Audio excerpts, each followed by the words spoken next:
let's see how these people do. Hello, host Eric here. Let's talk about fast people. Debate on immigration. Good evening and welcome.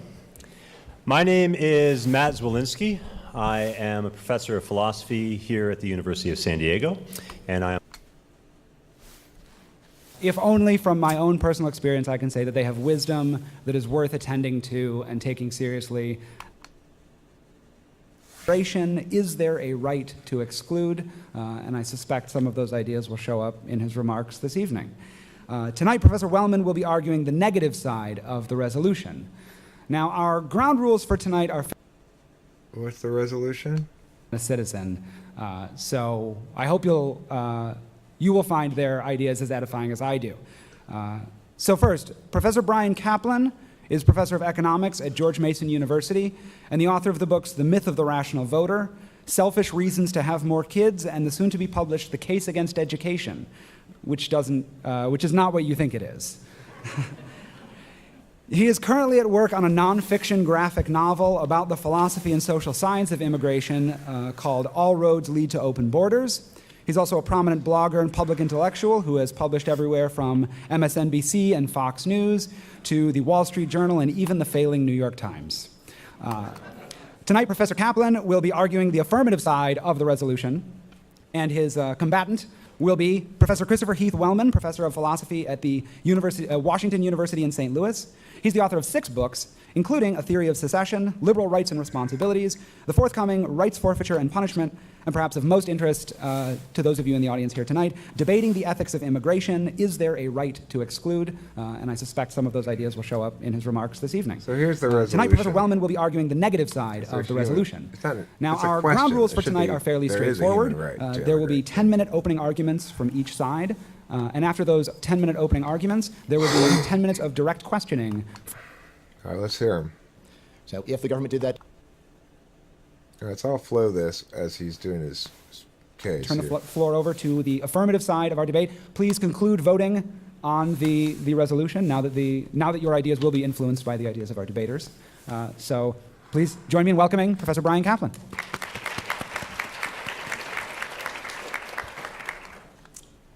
Thank you very much. There are many complaints about governments, but the harshest is this government grossly violates basic human rights. The idea is that all human beings have rights that everyone, including governments, are morally obliged to respect. When you look at the grossest violators, Nazi Germany, Soviet Union, Maoist China, almost no one denies the validity of the idea of human rights. But once you accept the idea of human rights, you have to wonder, do the governments that we know and accept and even love have clean hands, or do they violate human rights too? To answer, we usually apply a simple test. If an individual treated other people the same way the government does, would that individual clearly be a horrible criminal? So if an individual deliberately kills innocent people, he's a murderer. Right? If an individual imprisons innocent people, he's a kidnapper. And if a government that does the same things violates basic human rights. And of course, the government can't justify its actions by just calling innocent people criminals, by saying, well, you're criminals because I said so. So if someone is peacefully living his life, then he is innocent, whatever the government might say.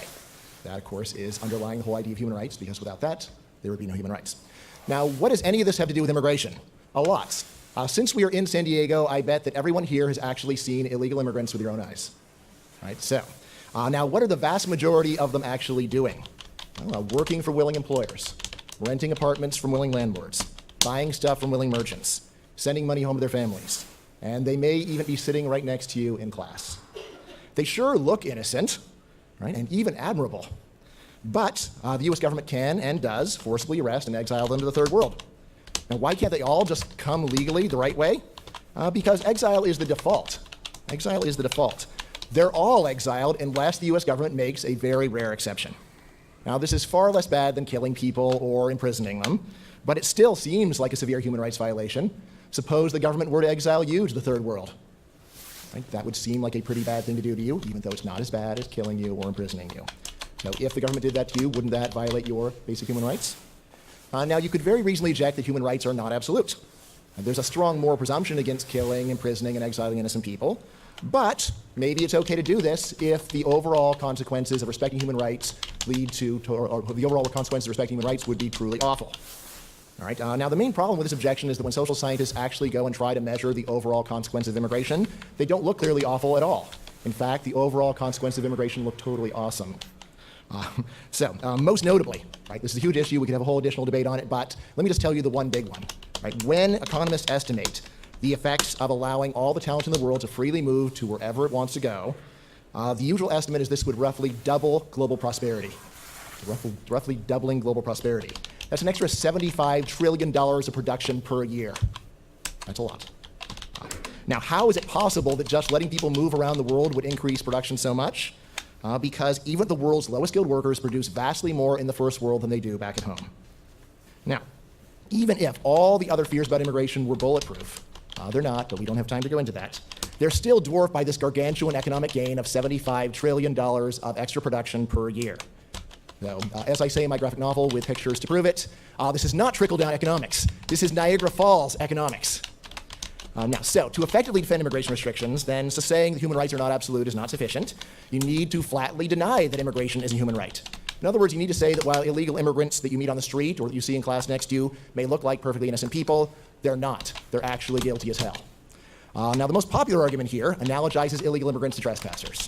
No one has any right to be here without government permission. It's our country, so we set the rules.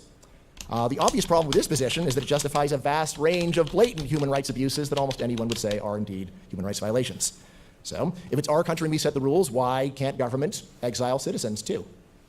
Right? Why can't we imprison people for saying the wrong thing, practicing the wrong religion, or having kids without government permission? I had forgotten that it was a Catholic school when I wrote that, but so probably especially horrifying. Yes. All right. Now, of course, you could say, well, that's never going to happen, so who cares? But this is a philosophy debate, so that is a cop-out. The point is not it's going to happen. I'm not claiming these laws are likely to happen anytime soon, or these changes.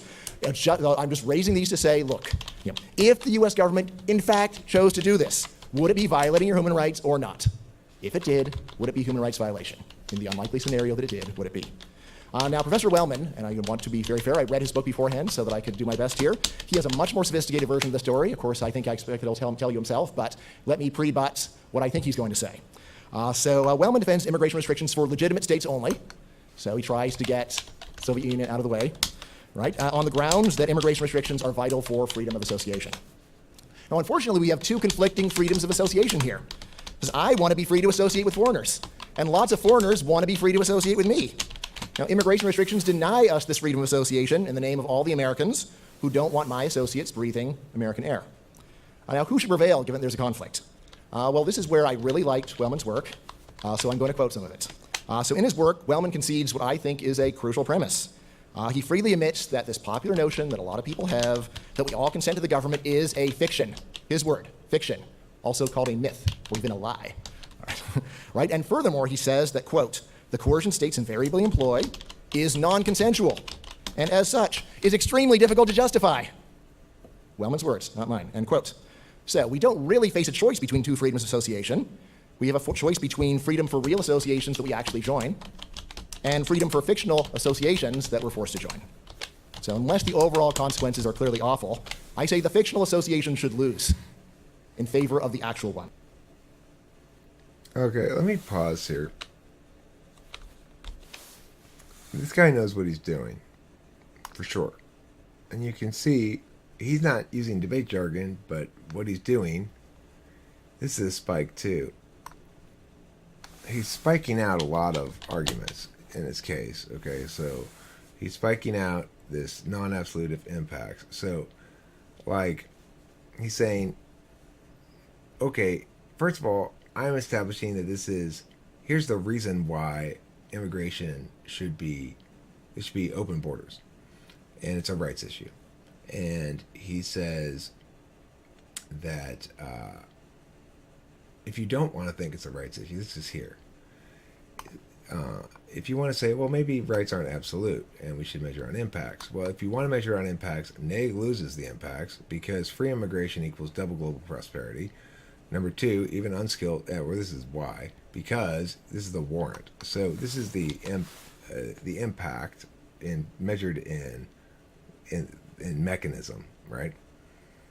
It'll double global prosperity, and this is the impact measured in dollars.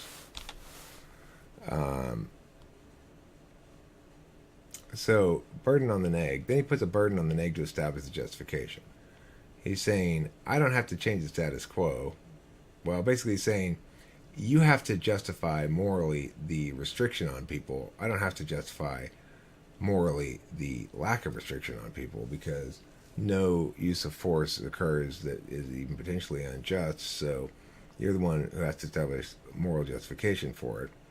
And then he spikes the fact that, well, this is our country, we can make the rules we want because we could use that to justify anything. So by that logic, blah, blah, blah, blah. So he's going to spike that. Then he establishes fiat directly. He says, remember, we're here to argue about what we ought to do, not what we will do. So I can win the debate with, even if you can point out successfully that that's very unlikely to happen, that there's not the political capital in place to vote for open borders. It doesn't matter because we're here to argue the normative point about what we ought to do.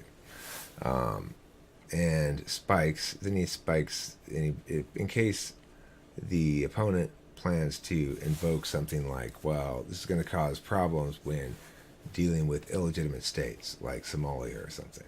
He says, well, let's limit the conversation. It's a ground limiter here. He's saying let's limit the conversation to legitimate states, and that makes for a fair debate. It's a reasonable ground limitation. And then he finally, after that, this doesn't belong in spikes. This is his core warrant, basically. He's saying that the human rights, the human right that it violates specifically is the right to associate, the freedom of association. He says that immigration restrictions limit unreasonably his right to associate with foreigners. And then he quotes his opponent as basically saying force is hard to justify. Government use of force is hard to justify. So the thing is, he's done a lot of work on the flow here. He's not just talking about the issue. He's making specific arguments that I can flow. Now, he's not organized it like a debate speech exactly, but he's doing all the same sort of things that you do in a debate speech. And I will even have a slogan that I'll probably repeat more than once tonight. This is the first time: freedom of association is only for free associations. Freedom of association is only for free associations. Now, my critics often tease me, or actually the technical word is troll, because it happens on Twitter mostly, but they often tease me, should everyone on Earth be free to immigrate into Bryan's house? Should everyone on Earth be free to immigrate into Bryan's house? Now, their point is that treating immigration as a basic human right is utopian nonsense. My reply is there's really three competing positions on the right to immigrate. The first position: foreigners have a right to live in my house even if I don't consent, which is a view held by almost no one. Second position: foreigners have a right to live in my house if I do consent, which is my view. Third view: foreigners have no right to live in my house even if I do consent, which is the standard view I'm criticizing. Far from being utopian, affirming the human right to immigrate is just the moderate common sense position that when natives and foreigners voluntarily interact, strangers are morally obliged to leave them alone, unless, of course, the consequences are absolutely hellish. And this remains true even if the stranger is the government, and even if the government is popular. Thank you.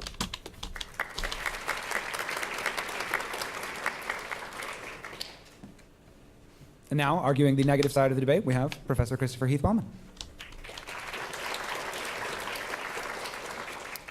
Thank you very much, and thank you, Matt, for inviting me here. Before he even begins, let me just say what I would do with this case if I were going to argue against it. First of all, I would say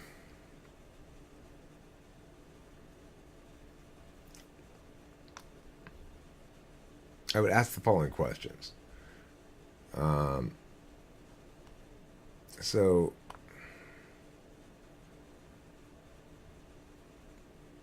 I'd start probably here.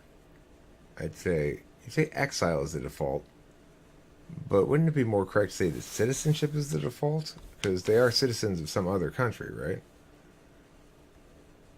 So, that's what I would ask that question first. And then I'd say, I wouldn't argue necessarily on impacts, but I would try to win the impacts framework anyway. I'd say, okay, so you talk here about how free immigration will double global prosperity because even unskilled workers double productivity in the first world. So how many unskilled workers can the first world absorb while at that doubling of the productivity rate? Is that indefinite? Can America absorb 4 billion people? Can they absorb 1 billion people? 1 billion unskilled workers right now? Would they all double in productivity? You know, you say that this would increase global economic prosperity by 75 trillion. Now, does that mean that how much isn't it quite possible that we could in fact increase global prosperity by 75 trillion and in the United States be net losers anyway? That 75 trillion doesn't necessarily go to us. Do we have any indication that it will? To the extent that a given nation has a finite community that it represents the people within its borders, doesn't the government have a responsibility to serve the interests of those people first? And you haven't established that this serves the interests of the United States. Since we're arguing about whether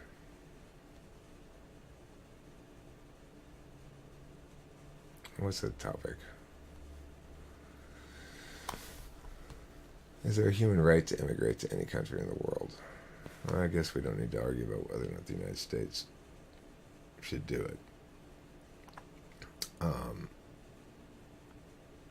But does an individual have the right to immigrate if it immigrate to another country if it damages that other country? Does a person have the right to immigrate if they have Ebola and they might spread Ebola to the new country? Okay, well, why not? Doesn't that meet the same thing? Meet the same criteria? Is that a special instance? Burden on the name to establish justification, spike or trigger rules. Okay, but doesn't the nation own the public land of the nation? And so doesn't the nation get to dictate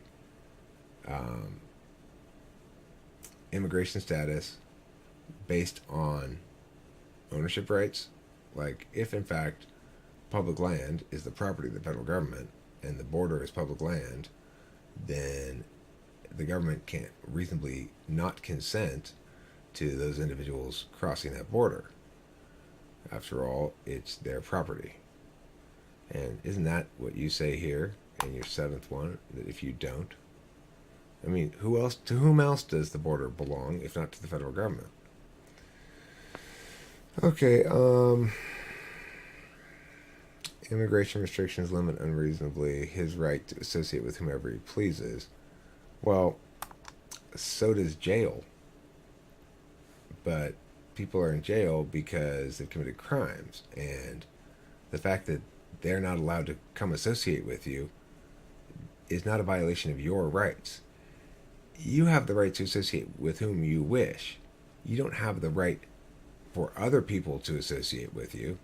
It doesn't work like that. It's not like I have the right to associate with whomever I wish. You have the right to freely associate with whomever you can and wants to freely associate back with you. By your logic here, the freedom of association thing, because I'd like to associate with some people in Sweden right now, I should get a free plane trip to Sweden. Otherwise, somebody's violating my rights. And that's obviously nonsense. That's what I would do with this case. All right, let's see what these people do. I'm thrilled to get the opportunity to discuss this issue with you and Professor Caplan.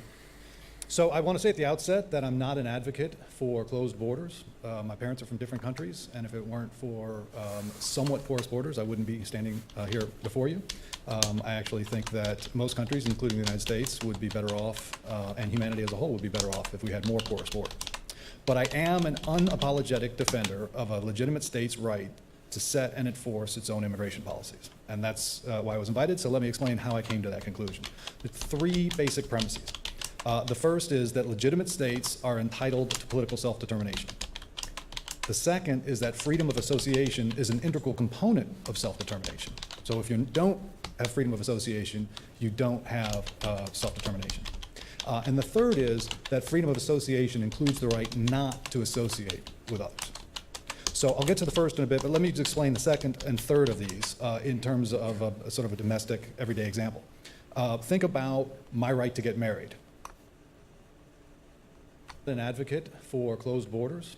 My parents are from different countries, and if it weren't for somewhat porous borders, I wouldn't be standing here before you. I actually think that most countries, including the United States, would be better off, and humanity as a whole would be better off if we had more porous borders. But I am an unapologetic defender of a legitimate state's right to set and enforce its own immigration policies. And that's why I was invited, so let me explain how I came to that conclusion. The three basic premises. The first is that legitimate states are entitled to political self-determination. The second is that freedom of association is an integral component of self-determination. So if you don't have freedom of association, you don't have self-determination. And the third is that freedom of association includes the right not to associate with others. So I'll get to the first in a bit, but let me just explain the second and third of these in terms of a sort of a domestic, everyday example. Think about my right to get married. I wouldn't have a full freedom of association in the marital realm just if I was allowed to get married. It has to be true that I can pick or reject potential suitors, right? So my father is, some of you know my father, he's much more wise than I. He might be able to do a better job picking a life partner than I could. It might be that my life would go better if he could choose my spouse. But I wouldn't be self-determining. I wouldn't be the author of my own life in a very fundamental sense unless I was able to reject his choice, anyone else's choice, any potential suitor, right? So it seems natural and commonsensical to say that in order to be self-determining, in order to be the author of our own lives, we have to be able to form associations, but also reject potential associations, right? And if you don't have that opportunity to reject prospective associates, you're not self-determining. What does that have to do with states? I think the same thing applies to legitimate states. So take Norway, for instance, right? Norway, it seems to me, if anything, any state is a good candidate for a legitimate state, it's Norway. I think Sweden seceded from Norway in 1905. Maybe they bitterly regret it now, and they say, we'd like to get back together, right? Norway says, no thank you, right? They say, no, really, we want to get back together. And could Sweden forcibly annex Norway to reunite?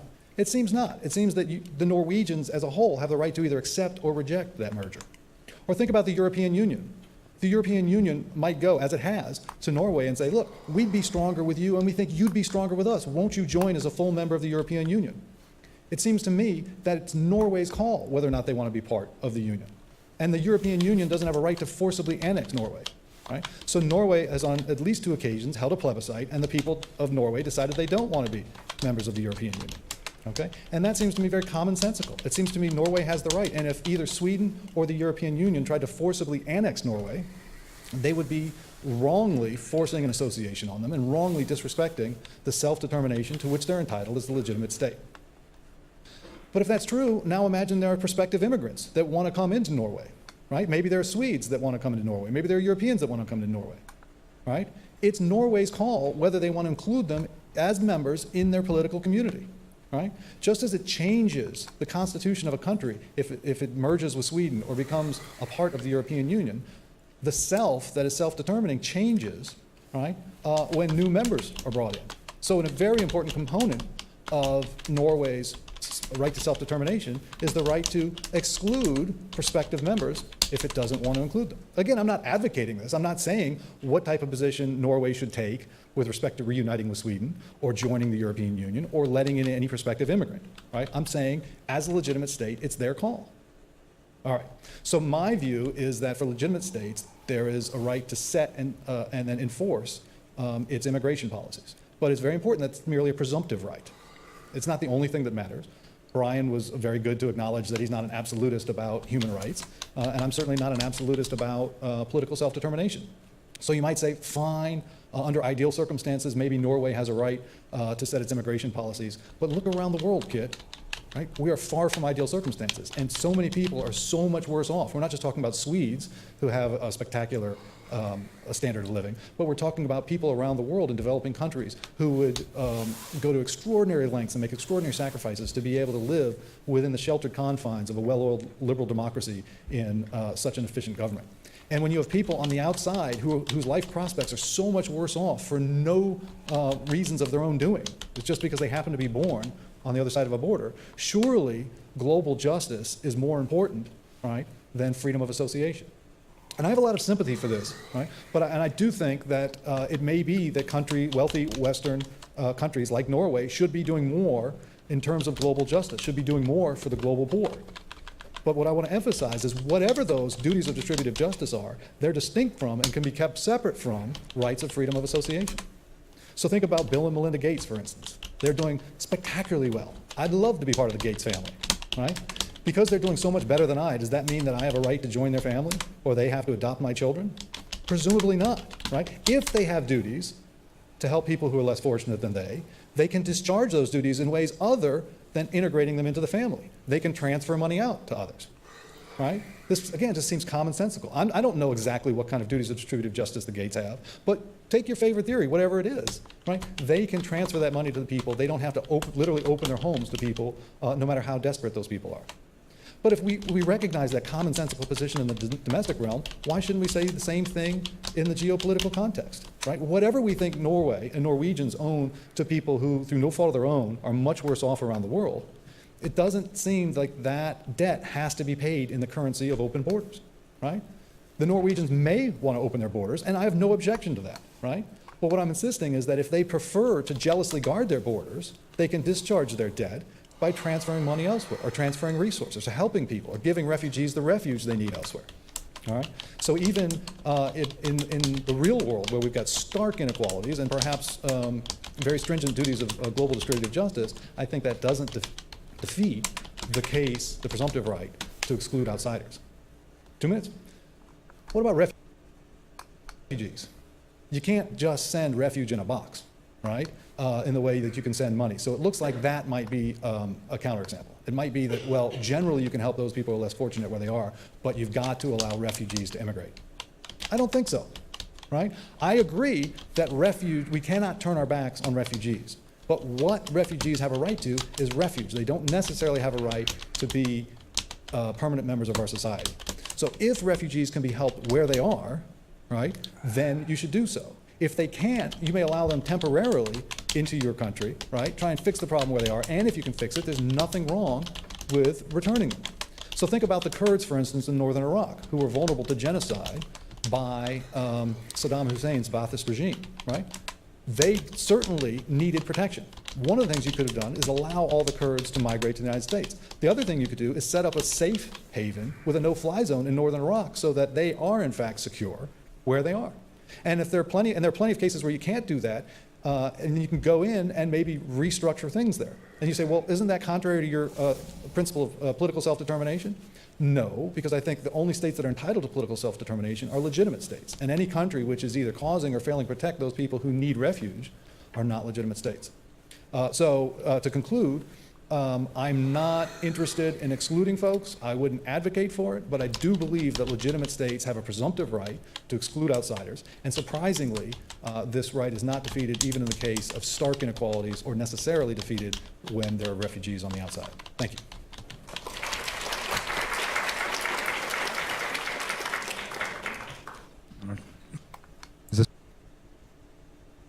Okay, so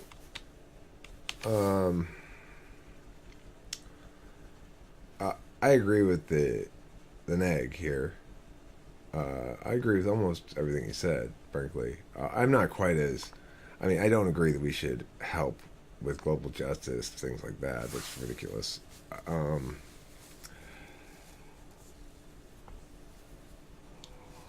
I'm not sure we should apply the personal world rules to the world of immigration and nation states. And that's basically the analogy he's using here, is that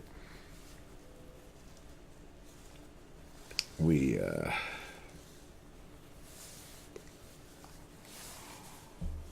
should use that. But the problem is, no matter how you want to talk about it,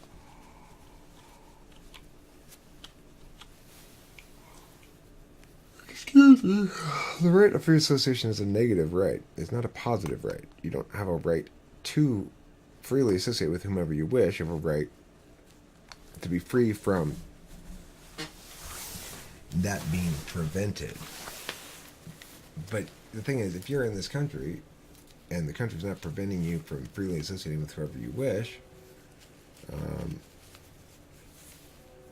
then you can go fly to Mexico and hang out with Mexicans there. Not that I have anything against Mexicans at all. My daughter's part Mexican. My ex-wife's Mexican. My ex-ex-wife's half Mexican. My daughter's quarter Mexican.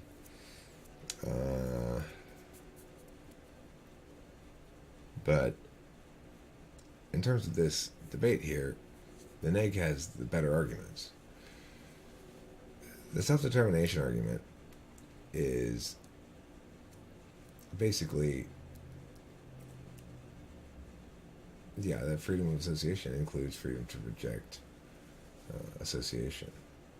Now, when we're dealing with nation states as agents, then the association is inclusion. But when we're dealing with individual people, the association is association. So it's not really a freedom of association issue in any meaningful sense of the word association. It's a freedom of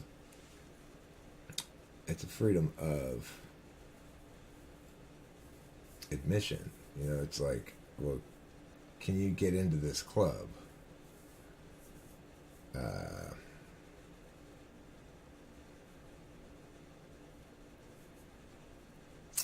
Yeah, well, I'm bogging down there. I think the refugee question is interesting. He's also spiking shit out. So these are spikes. What about refugees? He's anticipating that there might be made the argument that we need this human right to immigrate is a way that we could justify a change to policies that would allow refugees to go wherever they want or something, and that there would be net benefits from that. But he says we can alternately provide refugees refuge in the place where they are sometimes, but other times we could bring them over here to visit and then fix their homeland while they're visiting and put them back.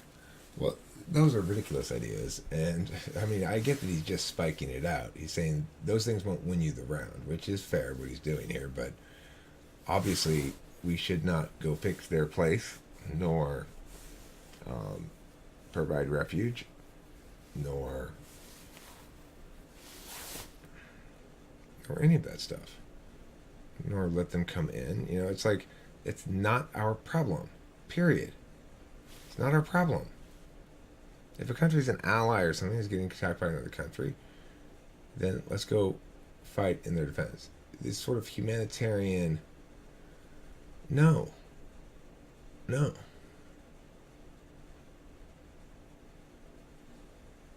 These people need to figure it out themselves.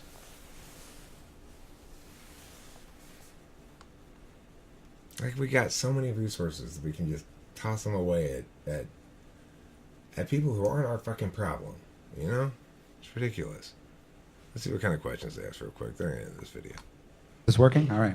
We're going to move on to the second part of our event. We're going to move on to the direct question and answer. And I believe we're going to start with Professor Caplan, directly questioning Professor Wellman. Am I correct about the order of operations here? All right. You have 10 minutes to put your opponent on the hot seat. All right. So I read your whole book before I came here, and your talk seems to exactly parallel what you said in the book. So I can just... All right, so this is a cross-examination rather than a cross-fire. So one person's going to ask all the questions, one person answer all the questions, then they're going to switch. Just go through it. We'll go through the questions I was asking in the book. So first one. As I said in my talk, it seems like there's actually a conflict between multiple freedoms of association. There's my freedom to associate with foreigners if I want to, and there is the freedom of Americans to not associate with people if they want to. So why is it that you think that the freedom of the association you call a fiction wins? Good. So first I want to clarify that I don't think a political association is fictional. What I think is a fiction is that everyone's consented to the government. Mm-hmm. But the association of compatriots, fellow citizens, is a very real association. It's an extremely important association. Now, that doesn't mean it's the only association, and you're absolutely right, there's going to be It's kind of irrelevant because the nation state acts as an agent and implements policies. Now, granted, only individuals take actual action, but since the nation state is implementing a given specific policy, then it's functioning as an agent. The nation state is also an entity that owns property, that has buildings and cars and and land. And necessarily, as a consequence, has to make decisions regarding the disposal, caretaking, and maintenance, and otherwise execution of the ownership responsibilities of the stuff that they own. So it's kind of an irrelevant point that's being made here, but let's continue.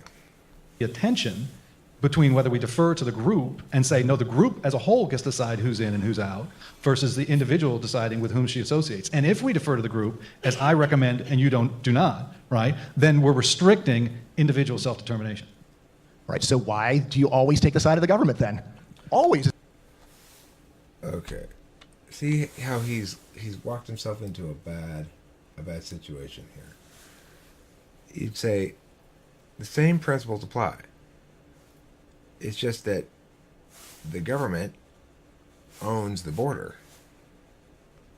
And so just like I get to decide who goes into my house, the government gets to decide who goes across its border. So freedom of association is great, but it doesn't violate. It's not okay to justify violations of property rights. And the property right activation, saying, no, you may not come in, is indeed typically understood to be a freedom of association issue. But I would say, in this instance, it's better understood as a property rights issue, because it doesn't need to be justified then. If it's my border, I can say you can't come across it for completely arbitrary reasons, and that's okay. I'm absolutely within morally permissible behavior. And that's really the question here. Is it morally impermissible to prevent immigrants to come in? So homeboy here is barking up the wrong tree. As far as I can tell. Good. So I don't always take the side of the government, and I would start... Okay, so I'm going to end it right there. I don't need to hear any more of this. They're already not arguing the right arguments. Because freedom of association is... First of all, it just doesn't work on the AF side. It's not a positive right to associate with whomever you like. It's a negative right that you enjoy no use of force or compulsion to prevent you from exercising your freedom of association as you see fit. That's an entirely different reality than the one being presented by the affirmative here. And while I am, by and large, in favor of immigration, I'm not in favor of open borders. We have,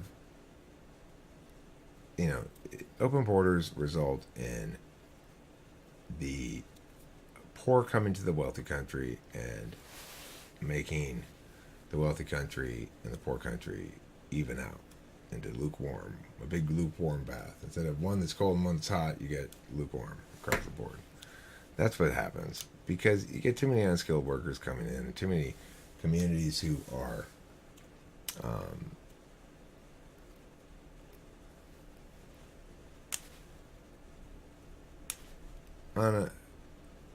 unprepared for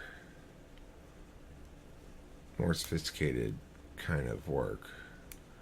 You get too many unskilled workers, then the local community unskilled workers don't have jobs, and the wage goes down. In a society that allows the free market set wages go down.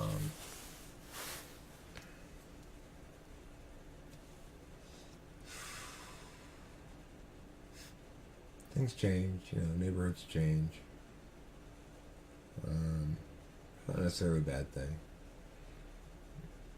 I'm definitely not anti-immigration in the sense that I mostly work for immigrants. I mostly work for Chinese people, and if they weren't here, then my particular skill set would be in less high demand. I'd have to go to the Indians. There's still some Caucasians who debate, but by and large, the return is filled up with Asians and Indians from India, not Native Americans. That'd be weird if it was filled with Native Americans. Anywho, good debate. I mean, these guys know what they're doing at least. They didn't get it exactly right. The first guy doesn't make a distinction between positive and negative rights, and the second guy doesn't understand that he's arguing the wrong right. I mean, I guess he's trying to kind of go a level up and say, let me argue the legitimacy of sovereign nations, but you don't need to do that. Make him do that work first before answering those grounds. Both these guys are spending too much time spiking shit out. You have a rebuttal speech. You don't need to spike everything out because it only does you a certain amount of good anyway. If you spike stuff out and they make the exact argument in the exact way that you hope them to, then fine. But usually that's not going to happen. If you spike it out, then that just puts them in the rebuttals place right off the bat, and they go, okay, well, here's my point and the answer to your spike. And then now what do you do? So you better be, if you're putting spikes in it, they should be traps, really, to get them to argue the spike. Well, I mean, one thing a spike does, it makes them argue a rebuttal in their rebuttal, because they still got to argue the spike in their rebuttal speech, cover the flow. But regardless, too many spikes, not very well organized in terms of, they should put the framework up here. If he's going to say, he talks about this as being, what kind of impacts do we want here, right? This is impacts, and this is rights. And then this is framework. And then these spikes should, like, I guess you could put them under framework. But these 2 points should be up at the top under the framework. Regardless, this is a somewhat better formatted speech. It's, it starts here with self-determination and right of sovereign states. The self and the self-determination changes when new members are brought in. So determining the self allows one to make determinations regarding the composition of the self to the extent that one can add or subtract things from the self. And it basically says the states have a right to set immigration policies and then he spikes global justice and he spikes refugees. And he also spikes interventions. So it's like he spikes the AT to this, which is kind of interesting and not something one normally would do. So this should be like here, we can't alternately provide refuge usually. This is the anticipated AT. The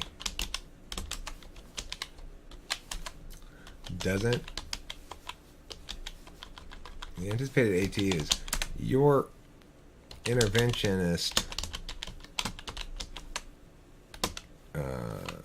alternative alt for refugees violates the self-determination of the nations in which you intervene. Okay, so then he says, and here's my AT-AT, right? Here's my answer to the answer to. So he doesn't just spike out this, right? He spikes it out by providing alternate solutions to the refugee problem rather than by saying it's not our problem, which is another possible answer he could have included in there. And he should have. He should say, like, all right, so let's talk about this refugee thing. So potentially they might argue that we should let refugees in because of the pressingness, and that those people demonstrate the right because unlike people who are not in a pressing need to move, we seem to recognize some responsibility that the urgency of their situation places upon us.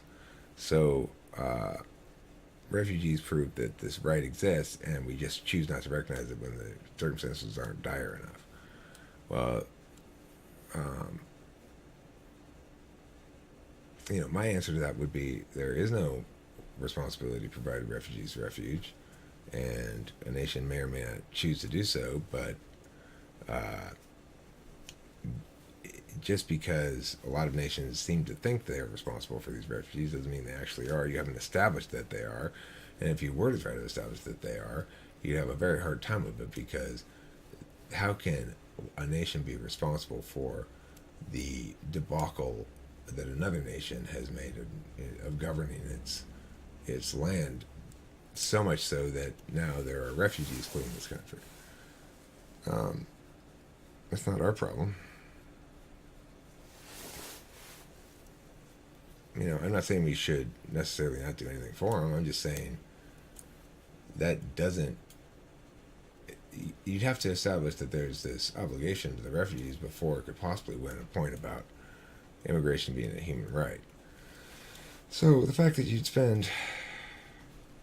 both provide alternate means of satisfying the refugee problem, which you don't need to do to win the point, and then anticipate your opponent's answer to that as pointing out a contradiction between your interventionist alt regarding regarding a hypothetical refugee point that hasn't been made yet, conflicting with your